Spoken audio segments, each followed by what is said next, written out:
누가복음 4장. 예수님께서 성령이 충만하여 요단강에서 돌아오셨습니다.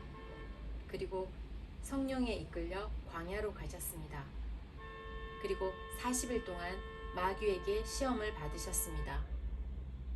그동안에 아무것도 드시지 않아 그 기간이 끝났을 때 배가 매우 고프셨습니다. 마귀가 예수님께 말했습니다. 만약 당신이 하나님의 아들이여든 이 돌들을 빵으로 만들어 보시오. 예수님께서 대답하셨습니다. 성경에 사람이 빵으로만 살 것이 아니다라고 쓰여 있다. 마귀는 예수님을 데리고 세계의 모든 나라들을 보여주었습니다. 마귀가 말했습니다. 내가 이 모든 권세와 영광을 주겠소. 이것은 모두 내게 넘어온 것이니 내가 원하는 사람에게 줄 수 있소. 내게 엎드려 절하면 이 모든 것이 당신의 것이 될 것이요. 예수님께서 대답하셨습니다. 성경에 주 너의 하나님을 예배하고 오직 그분만을 섬겨라 라고 쓰여 있다. 마귀가 예수님을 예루살렘으로 데리고 가 성전 꼭대기에 세우고 말했습니다. 만일 당신이 하나님의 아들이거든 여기서 뛰어내리시오. 성경에 이렇게 쓰여 있소. 그가 너를 위하여 천사에게 명령하여 너를 지킬 것이다.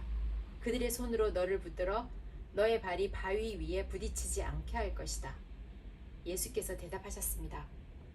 성경에 주 너의 하나님을 시험하지 마라고 쓰여 있습니다. 온갖 시험을 마친 마귀는 더 좋은 기회를 노리려고 잠시 동안 예수님을 떠나갔습니다. 예수님께서 성령의 능력을 가지고 갈릴리로 되돌아가셨습니다. 예수님에 대한 소문이 모든 지역에 퍼졌습니다. 예수님께서는 회당에서 가르치셨으며 모든 사람들로부터 영광을 받으셨습니다. 예수님께서 자라나신 나사렛에 도착했습니다. 평소의 습관처럼 예수님께서 안식일에 회당으로 가셔서 성경을 읽으려고 일어나셨습니다. 예수님께서는 예언자 이사야의 책을 건네받으시고 책을 펴서 이렇게 기록된 곳을 찾아 읽으셨습니다. 주님의 성령이 내게 내리셨다. 이것은 하나님께서 내게 기름을 부으셔서 가난한 자에게 복음을 전파하게 하려는 것이다. 포로들에게 자유를 선포하고 못 보는 자들에게 다시 볼 수 있음을 선포하고 억눌린 사람들에게 해방을 선포하려고 나를 보내셨다. 주님의 은혜의 해를 선포하라고 하셨다. 예수님께서 책을 덮으시고 시중 드는 사람에게 되돌려 주신 후 자리에 앉으셨습니다.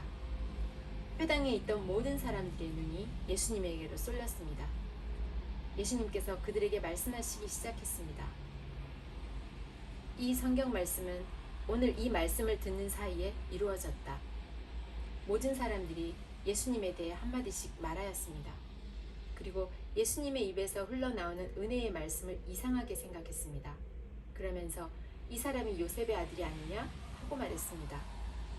예수님께서 그들에게 말씀하셨습니다. 나는 당신들이 속담에 빗대어 나에 대해 의사야 내 자신이나 고쳐라. 당신이 가브나움에서 행한 일을 들었는데 여기 고향에서도 그 일을 한번 해보아라. 고 한 것을 안다. 내가 진정으로 너희에게 말한다. 예언자는 고향에서 환영받지 못한다. 내가 진정으로 너희에게 말한다. 엘리야 시대에 3년 6개월 동안 하늘이 닫혀 온 땅이 가뭄이 몹시 심했을 때 이스라엘에 많은 과부가 있었다. 그러나 엘리야는 이들 가운데 그 누구에게도 보냄을 받지 않았고 오직 시돈 지방의 사렙다에 있는 과부에게만 보내졌다. 또 엘리사 예언자 시대에 이스라엘에는 많은 문둥병 환자가 있었다. 그러나 시리아 사람 나아만 외에 아무도 깨끗하게 되지 못했다. 회당에 있던 모든 사람들이 이 말을 듣고 몹시 화를 냈습니다. 이 사람들은 듣고 일어나 예수님을 마을 밖으로 쫓아냈습니다. 이들은 마을이 세워진 언덕의 벼랑까지 예수님을 끌고 가서 밑으로 밀쳐 떨어뜨리려고 하였습니다. 그러나 예수님께서는 사람들 사이를 지나 갈 길을 가셨습니다. 예수님께서 갈릴리의 가버나움이라는 마을에 내려가셔서 안식일에 사람들을 가르치셨습니다. 사람들은 예수님의 가르침에 놀랐습니다. 그것은 예수님의 말씀에 권위가 있었기 때문입니다. 회당에 더러운 귀신의 영이 사로잡힌 사람이 있었습니다. 그가 큰 소리로 외쳤습니다. 나사렛 사람 예수님, 당신이 우리와 무슨 상관이 있습니까? 우리를 없애려고 오셨습니까? 나는 당신이 누군지 압니다. 당신은 하나님의 거룩한 자입니다. 예수님께서 그를 꾸짖으셨습니다. 조용히 하여라. 그리고 이 사람에게서 나와라. 귀신이 그를 다른 사람들 한가운데 쓰러뜨려 놓고 떠나가는데 그 사람에게 상처는 입히지 않았습니다. 사람들은 매우 놀라며 서로 말했습니다. 이것이 무슨 말씀인가? 권위와 능력을 가지고 더러운 귀신에게 명령을 하니 그것들이 나가는구나. 예수님에 관한 소문이 그 주위의 모든 지역에 점점 퍼져나갔습니다. 예수님께서 회당을 떠나 시몬의 집으로 들어가셨습니다. 그런데 시몬의 장모가 높은 열로 심하게 앓고 있었습니다. 사람들이 그를 위해 예수님께 부탁드렸습니다. 예수님께서 시몬의 장모에게 가까이 다가가시고 열병을 꾸짖으셨습니다. 그러자 열이 내리고 장모는 즉시 일어나서 예수님과 제자들을 섬겼습니다. 해가 질 때 사람들은 여러 가지 병을 앓고 있는 사람들을 예수님께로 데리고 왔습니다. 예수님께서 그들 모두에게 손을 얹으시고 고쳐주셨습니다. 귀신들도 많은 사람에게서 떠나가며 소리를 질렀습니다. 당신은 하나님의 아들입니다. 그러나 예수님께서 귀신들을 꾸짖어 말하지 못하게 하였습니다. 그것은 이들이 예수님이 그리스도라는 것을 알고 있었기 때문입니다. 날이 밝자 예수님께서 조용한 곳으로 가셨습니다. 사람들이 예수님을 찾아다니다가 결국 예수님께로 왔습니다. 사람들은 예수님을 자기들에게서 떠나지 못하도록 곁에 모시려고 하였습니다. 그러나 예수님께서 그들에게 나는 다른 마을에서도 하나님 나라를 전해야 한다. 내가 이 목적으로 보내심을 받았다. 고 말씀하셨습니다. 예수님은 회당에서 복음을 선포하셨습니다. 누가복음 5장. 사람들이 예수님께 몰려들어 하나님의 말씀을 듣고 있을 때였습니다. 예수님은 게네사렛 호숫가에 서 계셨습니다. 예수님께서 호숫가에 배 두 척이 놓여 있는 것을 보셨습니다. 어부들은 배에서 내려 그물을 싣고 있었습니다. 예수님께서 그 중에 하나인 시몬의 배에 오르셨습니다. 예수님께서 시몬에게 배를 육지로부터 조금 떼어놓으라고 하시고 배에 앉으셔서 사람들을 가르치셨습니다. 말씀을 다 마치시고 예수님께서 시몬에게 말씀하셨습니다. 깊은 데로 가서 그물을 내려 고기를 잡아라. 시몬이 대답하였습니다. 선생님, 우리가 밤새도록 수고하였지만 아무것도 잡지 못했습니다. 그러나 선생님의 말씀대로 그물을 내리겠습니다. 그대로 하니 고기를 그물이 찢어질 정도로 많이 잡게 되었습니다. 그래서 다른 배에 있는 동료들에게 손짓을 하여 도와달라고 하였습니다. 그들이 와서 고기를 2배에 가득 채우니 배가 가라앉을 지경이었습니다. 시몬 베드로가 이것을 보고 예수님의 무릎 앞에 엎드려 말했습니다. 주님, 제게서 떠나주십시오. 저는 죄인입니다. 베드로와 그와 함께 있던 동료들은 자신들이 잡은 고기를 보고 놀랐습니다. 세베대의 아들이면서 시몬의 동료인 야고보와 요한도 놀랐습니다. 예수님께서 시몬에게 말씀하셨습니다. 두려워하지 마라. 이제부터 너는 사람을 낚을 것이다. 그들은 육지에 배를 댄 후 모든 것을 버려두고 예수님을 따라갔습니다. 예수님이 어떤 동네에 계실 때 온몸에 문둥병에 걸린 사람이 있었습니다. 그가 예수님을 보고 머리를 숙여 간청하였습니다. 주님이 원하시면 저를 깨끗하게 하실 수 있습니다. 예수님께서 손을 내미시고 그에게 대시며 말씀하셨습니다. 내가 원한다. 깨끗하게 되어라. 그 즉시 문둥병이 그에게서 사라졌습니다. 예수님께서는 이 일을 아무에게도 말하지 말라고 이르셨습니다. 그리고 가서 제사장에게 너의 몸을 보여라. 또 모세가 명령한 대로 너가 깨끗하게 된 예물을 드려라. 그래서 사람들에게 증거를 삼아라. 고 말씀하셨습니다. 그런데도 예수님에 관한 소문은 더욱더 멀리 퍼져나갔습니다. 많은 사람들이 예수님의 말씀을 듣고 병을 고치기 위해 모여들었습니다. 그러나 예수님께서는 홀로 광야로 가셔서 기도하셨습니다.